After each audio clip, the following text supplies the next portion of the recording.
she leads the third arm of government, and she has downplayed online criticism. We'll take a look at that story as the director gets it. But I want us to combine it with this whole story of attacks on women and killing of girls and women as protesters demanded yesterday. But let's listen in to that report about the CJ.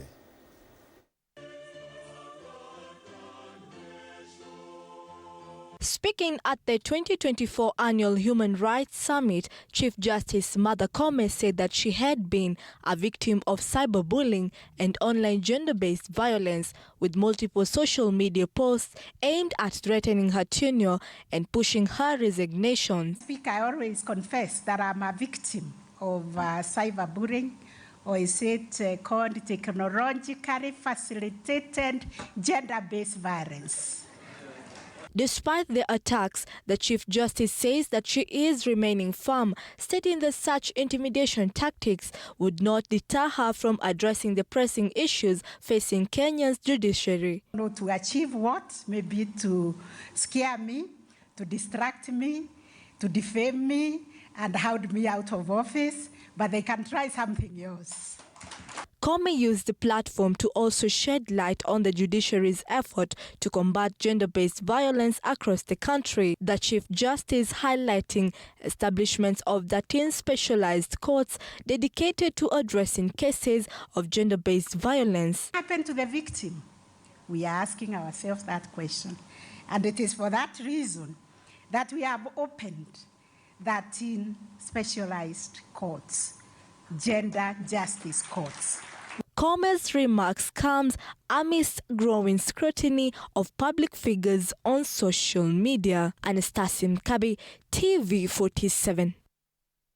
Thank you, Anastasia. Gentlemen, when we look at that, attack on the CJ, and then we look at these headlines on both the Standard and the Daily Nation on the women, where are we heading as a country? I mean, why is it so difficult for these attacks not to stop? In fact, they are soaring. And I'll begin with you, DG.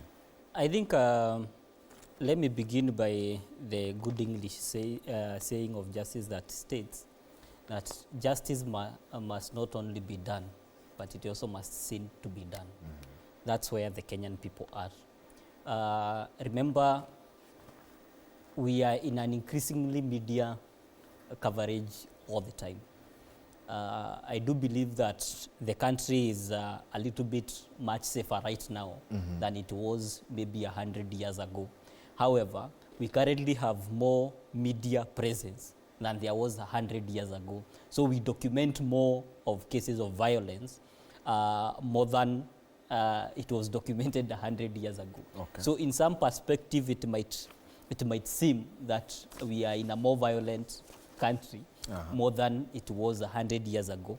However, that said, we must also recognize that security of any individual, when I'm looking at the issues of gender-based violence in the case of femicide, security of any individual is based on how you feel in a certain place. Mm-hmm. It's not only about the security, whether they are police officers or not, but how do you feel that whether this place is safe or not?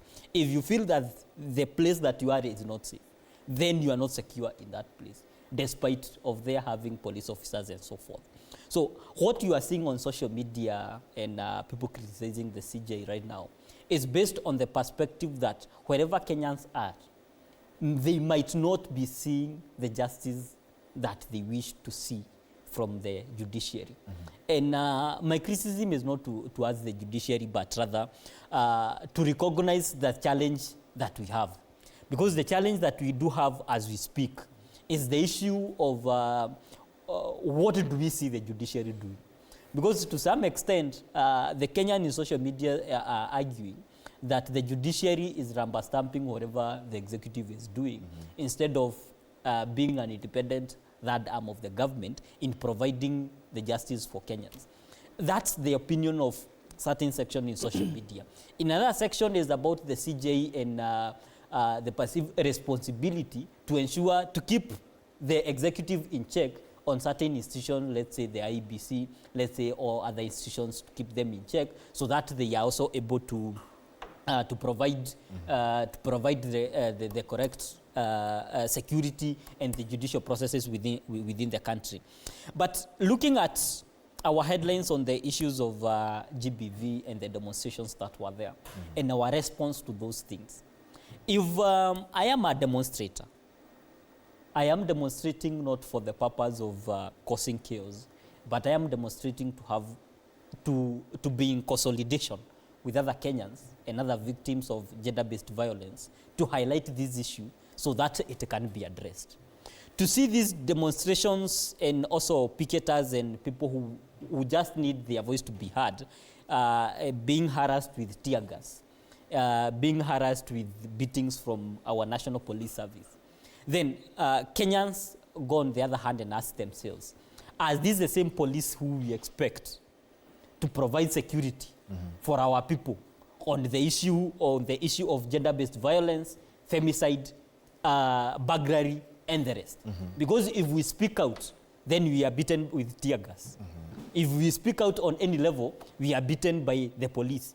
If we go and express this opinion that this is not happening, then we are beaten by the... And this is the question about our measured and our ability to measure our reactions towards our demonstrators.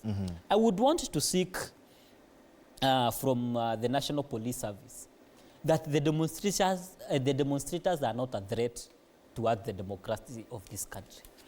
They are not a threat to the administration, and they are not a threat to the economy.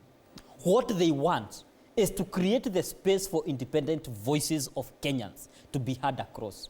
So whenever we have demonstration, let us keep it in terms of managing the event, managing the demonstration in providing peace. If we do provide peace for these individuals, there's not going to be burglary, there's not going to be violence, there's not going to be... But if every other time you stand with a placard on the street, then you are beaten with tear gas, then you are still a person. Mtu ataumia. And then when you feel beaten, you react. But we have to train our National Police Service to be peace officers in the street whenever we are having demonstration. And I believe some of that criticism that we are seeing on social media and that is in the front pages, whether to the CJ, to the National Police Service, is based on the sentiments that the Kenyan people want their voices to be heard. Because remember, when do Wanjiku in the villages, who is feeling insecure, who maybe saw their daughter killed, who maybe who have had a member of their community has died, who maybe have had, how do they express this feeling of insecurity towards, and let the president know that tunaumia? Because you remember, you remember when we have, let's say, issues of national emergencies, let's call maybe floods, we have hunger.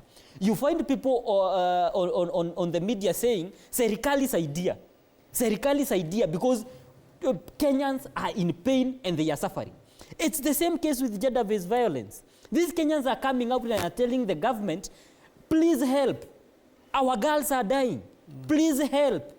Our women are being violated. Please help. The family unit is collapsing in violence.